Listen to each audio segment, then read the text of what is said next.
Hi everyone, it's Tasha. Well, the Christmas season is not too far off now, especially if you're like me and you're going to be doing a lot of DIY projects. You kind of have to get started on those a little sooner.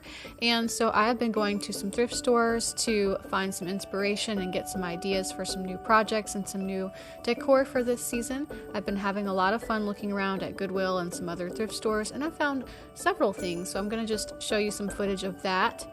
And then I'm also going to show you a little bit of footage at Walmart where I stopped by with some particular ornaments in mind that I'll show you later, but also just to kind of see what they might have that I might be able to spruce up or use for my own purposes with a little bit of adjustment. True to form, I'm definitely going to be doing some thrifted DIYs in this video as well, so hang out with me for a few minutes and we'll get into that.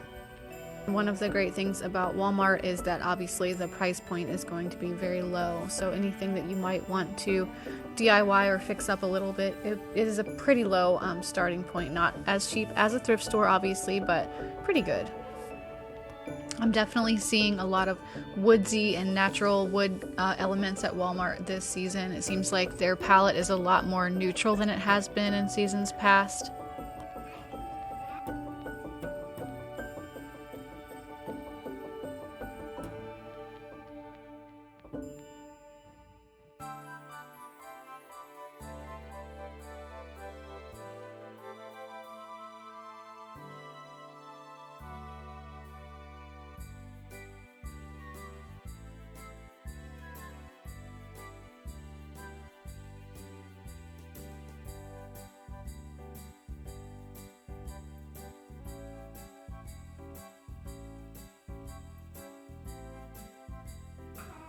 And these are actually the whole reason I came to Walmart in the first place. I love these pinecone ornaments that I saw first on Evelyn Hernandez's channel. Thank you, Evelyn, if you ever end up watching this. These are the reason I went to Walmart in the first place, and I was actually able to find 6 of them between 2 stores that I stopped at.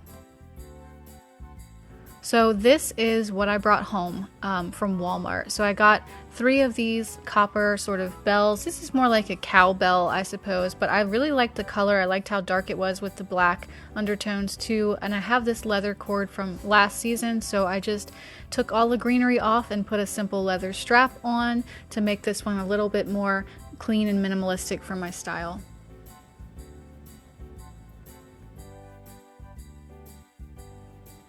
Then while I was there, I also did get 3 of these cutesy little woodland animals, and these are for my family room tree, which is more of our family style fun tree that my little one is able to put ornaments on, and it's not the designer tree as my husband calls the one in our front living space. So I thought these would be cute for her.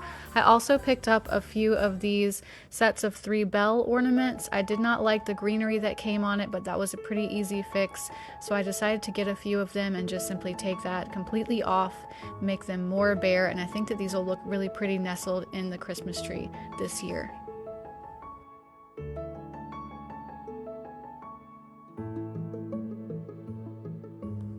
Now here is the infamous pinecone ornament that I was talking about before. I just think these are so pretty. This is just blown glass.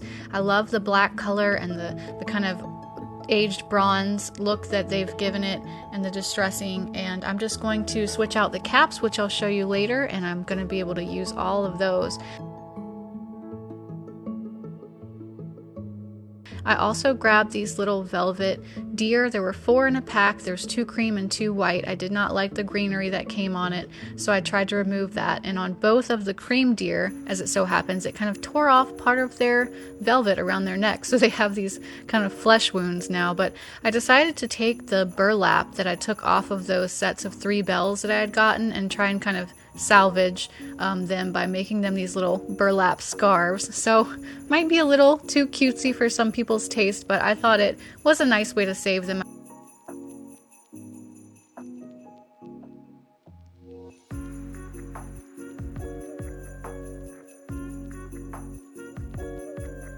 Okay, you guys, so I stopped by Goodwill last night and I was just looking for leather belts for this next project, and I found a couple. So the reason I got these is because I thought about this ornament idea that I might try, where you basically would take and make a circle with one and then make this kind of, try and show you, concentric circle that goes through and attach them together, and then you'd end up with this sort of like sphere. And you of course would hang it. I thought that would look really good with the general aesthetic of this year's Christmas tree, and with the leather being a nice natural, you know, higher end sort of material. I could make several out of both of these and just basically see how they look.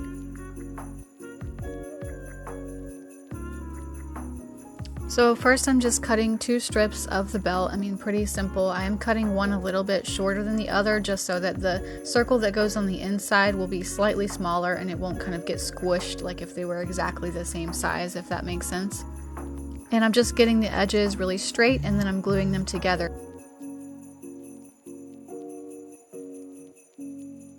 Now, be aware that I am showing hot glue in this footage right now, but I actually went back and used E6000 glue instead, and here's just a shot of that. Now that needs to cure for more like a day. I just decided that since I'm going to be storing these in like the hot shed after the Christmas season is over, I didn't want that hot glue to kind of melt and sort of pop off and find them all coming apart next Christmas. So I switched to the E6000 and used those little clips to hold them together instead of this hot glue. So then once the parts are both glued, I'm just taking them, I'm lining the smaller one inside the bigger one, and I'm lining up the areas with the glue, which actually looks a lot neater with the E6000 as well. I'm just putting both of those kind of seams together, and that's going to be the back side of my ornament. I'm just, putting one inside of the other. And then I'm just going to tie some of that same brown leather cord from the ornaments I showed earlier around the top. And that'll be my kind of minimalistic leather spear ornament. I was able to make 3 of the braided kind and 4 of the other kind with the 2 belts that I got.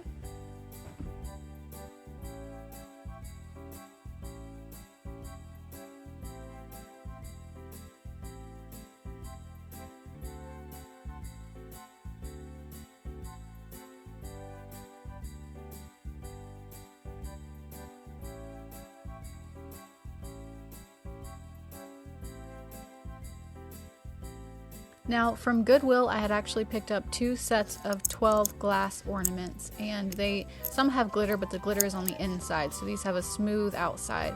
And I'm going to be giving these a makeover with paint. These are all of the paints that I'm using for these, and I'm going to show you these again later and say exactly what I used where, but this is what I'm using. A lot of these I gave them a solid brown coat on the bottom, either that or a hammered metal black coat on the bottom, and then I went in with these different like sandstone texture sprays. So this is one of them. This is the dark brown that I have of the sandstone, and then have a lighter one as well. So I'll just show you some footage of me kind of mixing and matching. I was having lots of fun painting these with all of these 5 paints. And a couple of them I just mixed the black hammered metal with the copper hammered metal, and I didn't do any of the sandstone, but I was doing a combination. I was just kind of letting it go.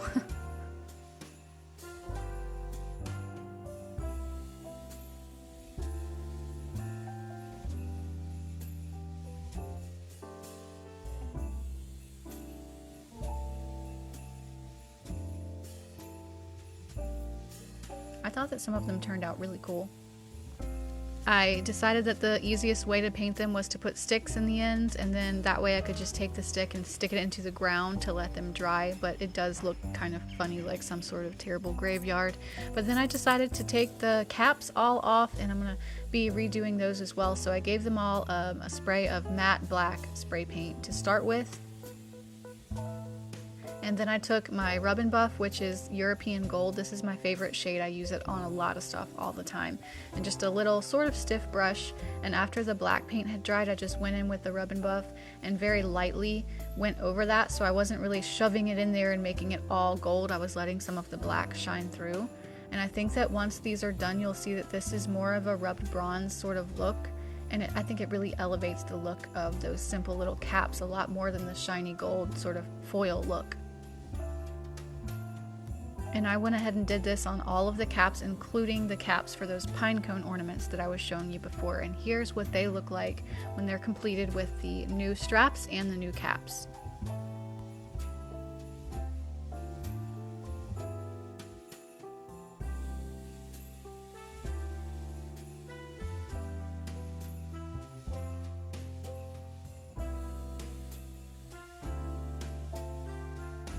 Okay, so let me go over once again all of the paints that I used on the DIY ornaments, and then I'm going to show you the final kind of reveal. So these are what I'm talking about. The 2 hammered, which are the black and the brown, the 2 textured, the lighter and darker, and then the brown base. Now I was able to do 24 of these, but I'm just going to show some examples of the finished ones. This one is the black hammered metal with the hammered copper over top. I really liked the way that one turned out.